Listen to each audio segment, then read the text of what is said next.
Cole Karski here with Beef Outdoors and another edition of Tackle Talk Tuesday. Now this Tackle Talk Tuesday is a little different because we had a grinder of a league night last night. Link to the video is right here.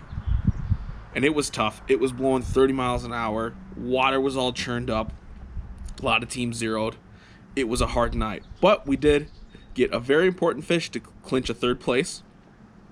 And that came on a slip bobber and a leech. So what I'm going to do is I'm going to go through my panfish, slip bobber, and a leech setup. I'll start with the lure that I like to use. I prefer to use a jig. The reason I like to use a jig is because you won't get as many deep hooked fish. It's better for the fish. They don't swallow it whole like they do some of the hooks. This is a 32 ounce jig. I'll bump up to a 16th ounce in some situations as well, but 32nd is probably my main size. This is a Mission Tackle, just their single standard single eye jig or painted eye jig. Parrot color is probably my favorite all-time color for both walleyes and panfish, so I only buy parrot for the most part. Couple split shots, and I have a specific slip bobber I like. This one is the slip bobber from JB Lures.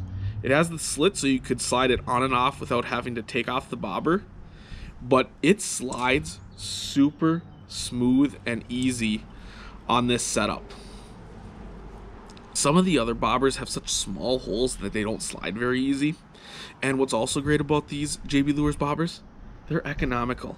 They're not super spendy. So if you snag up in some trees, break off and it's under the water, break off and it floats away, you don't feel as bad about losing a $4 or $5 bobber. These ones are the ultimate key for me because I like to throw into trees and sneak back to where the panfish are. And then simply bead to a slip knot. Fairly simple rig, but I would bet that both Justin and myself have caught more big bluegill, bigger crappie on panfish, jig, and a leech. Just the ultimate combo. So for the rod for this portion, I'm using a 7-foot light Della Bay Voyager series. It's got a fairly moderate action to it. And moderate actions are what I really like for slip bobbering because it helps me to toss out the bobber quite a ways. And that's also where a 7-foot bobber really, or 7-foot rod really helps, is I can get some good casting distance and stay off the cover. Then the moderate action just really helps you keep fish pinned because when you're reeling up to set the hook, you do run into some situations where you have extra slack out there because you have line and then the fish could have been swimming away from you, so you could have a funky kind of little angle with where the lure is. Got the Beef Outdoors on this rod. This rod is one that is so much fun to fight fish on. I have it paired up with a 1,000 size Honor XT from PC Fun. It is a lightweight reel, very, very smooth. It casts very well. I love this reel. I got the nice red accents, the red wraps. It's a very good looking setup. Then I have it on 4-pound mono. I use mono for slip bobbering for a couple of reasons. I like the stretch. I like the forgiveness it gives, and I like that mono floats. So when you cast it out, you're gonna have a little bit of slack in the line. It's not sinking down. It's floating on top, so you can kind of manage where it is and watch and be able to see where it is at all times.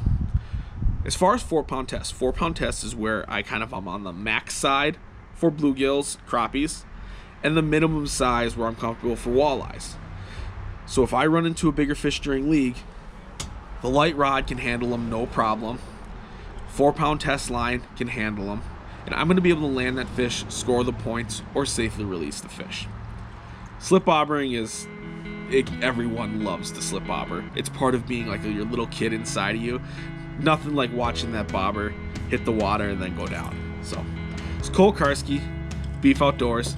I'll link all the products in the description below here. Check them out. Have fun. Go throw a slip bobber. Find your inner child. Tight lines, everyone.